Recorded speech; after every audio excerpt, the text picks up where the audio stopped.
and a backpack, and I would run off 11 by 17 posters until my backpack was something I could barely carry out of there under the weight of, and I would go up and pay for 6 copies. But I'm not saying, you know, it's good to steal, but, you know, I just needed to keep my thing alive by any means necessary. And so that was, you know, the color palette that Kinko's had partially dictated my aesthetic, but and also screen printing itself tends to simplify imagery and make it more graphic, just because the more colors that you put in, the longer it takes. If you can make a powerful image in 2 colors, that's half the time as one that takes 4 colors. So, of course, because I wanted to be very prolific with what I was doing, I learned to turn what those limitations were, what would normally maybe be liabilities, into assets stylistically. At first I was just doing a project that I hoped would make each viewer curious, maybe get them to question things a bit, come to their own conclusions, ponder. But then when George Bush was elected, I realized maybe I needed to be more direct about my point of view on certain things. So these are some of the images I made, and you know, I look at the one with him with the Charlie Chaplin mustache, and I go, maybe that was a little juvenile, but you know, it's like, I hate it when I see somebody put like a Hitler mustache on Obama. I'm like, oh yeah, please, you know. But, anyway, you know, but at the time, I felt that that especially after 9/11, a lot of people censored themselves out of fear, and it was very therapeutic for me to demonstrate that there were dissenting voices, and yeah, and to be antagonistic. That's what I needed to do for myself at the time, and you know, I've evolved, and you know, sometimes I think it's good to be antagonistic, sometimes I don't. I came from a punk rock background where it was you know, just make everybody mad and have fun doing it. But that was what I did at that time.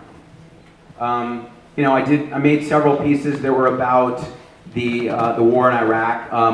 The one on the left here, Greetings from Iraq, is based on the Old Faithful geyser at Yellowstone, but recontextualized.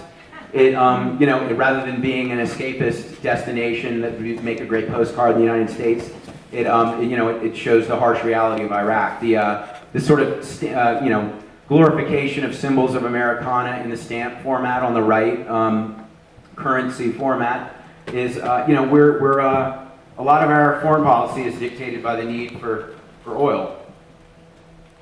This is my tribute to Jasper Johns, his American flag, great pop artist, but I've put a different symbol in each star, all the different religions, the different political parties, things having to do with green energy, guns, and really what it was very frustrating to me, the idea that to be an American, you had to you know, you had to demonstrate a sort of nationalism to be a patriot, which is nationalism to me is falling in line with bad ideas just because they're seen as the, you know, the dominant government agenda, where I see patriotism as wanting to make the country the best it can be and pointing out the things that you think need improvement. The idea that the American flag was hijacked by nationalists was incredibly frustrating to me.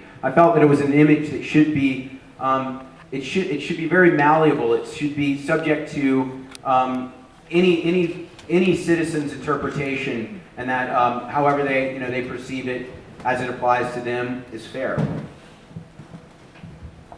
This is some more, you know, anti-war imagery. We spend a lot on the military, more than every other country in the world combined, and so you know, the idea that rather than education, we're spending the money on you know, on weapons. That was the concept of the Proud Parents piece.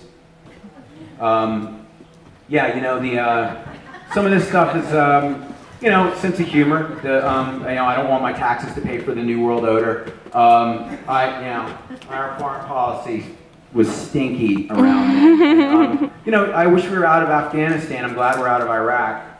You know, I'm not opposed to something like what happened in Libya, where maybe a lot of lives were saved and few American lives were lost, and a lot of money wasn't wasted. But people are always saying like freedom isn't free. Like, yeah, it's not, but cost of oil is even greater. Yeah, most of this stuff is 2005, 2006, 2007. Next time there's a war for sale, it's okay to say no, thank you. I think that because post 9/11, a lot of people really felt that it was unpatriotic to say anything about U.S. foreign policy if Bush was saying in a very, very shrewd way, you're either for us or you're for the terrorists. I was disappointed in Uncle Sam, so this was my do as he says, not as he does, and it was the death of civil liberties and democracy and peace and human rights.